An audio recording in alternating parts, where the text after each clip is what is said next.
வணக்கங்க. நான் உங்களோட டாக்டர் கிருஷ்ணமோகனுங்க. இன்னைக்கு ஒரு இம்பார்ட்டண்ட்டான டாபிக் என்ன அப்படின்னு பார்த்தீங்கன்னா, இந்த வெயில் காலத்தில் எவ்வளோ வெயில் இருக்குது, இதனால் யூரினரி ப்ராப்ளம்ஸ் வரக்கு வாய்ப்புகள் இருக்குது. இதை எப்படி தடுக்கலாம்னு சொல்லிட்டு நிறைய பேர் எங்கிட்ட கேட்டிருக்காங்க. ஃபர்ஸ்ட் டிப், சிம்பிள் டிப் என்ன அப்படின்னு பார்த்தீங்கன்னா, தண்ணி நிறைய குடிக்கணும். இந்த வெயில் காலத்தில் நம்மளோட தண்ணி பற்றாக்குறை நம்ம உடம்புல இருக்கும்.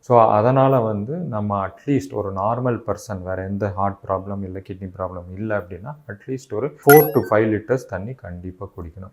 இது கிட்னி ஸ்டோன்ஸை அவாய்ட் பண்ணலாம். இன்னொன்று என்னென்னா கிட்னி இன்ஃபெக்ஷன்ஸ். யூரினரி இன்ஃபெக்ஷன்ஸை எப்படி அவாய்ட் பண்ணலாம், நிறைய யூரின் ப்ரொடியூஸ் ஆகும்போது அது ஃப்ளஷ் அவுட்டை இன்ஃபெக்ஷன்ஸை அவாய்ட் பண்ணலாம். ப்ளஸ் அந்த வெயில்னால டீஹைட்ரேஷன் அவாய்ட் பண்ணலாம். அதுக்கப்புறம் ஹீட் ஸ்ட்ரோக் அந்த மாதிரி வராமல் அவாய்ட் பண்ணலாம். அதுக்கப்புறம் செகண்ட் டிப் என்னன்னு பார்த்தீங்கன்னா, நம்ம யூரின் போகிற பகுதிகளால் அந்த வேர்வை நிறைய வரலாம் இந்த வெயில்னால.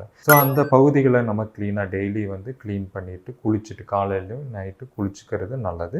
இதனால பூஞ்சை கிருமி மற்ற இன்ஃபெக்ஷன்ஸ் அந்த ஏரியாவில் தடுக்கலாம். மூணாவது என்ன அப்படின்னு பார்த்தீங்கன்னா, வெயில் காலத்தில் கண்டிப்பாக நம்ம உடல் உறவெல்லாம் வைக்கும் போது நம்ம கிளீனாக வச்சுக்கணும். உடல் உறவு வச்சதுக்கப்புறம் நம்ம நல்லா கிளீன் பண்ணிக்கிறது நல்லது. நன்றி, வணக்கம்.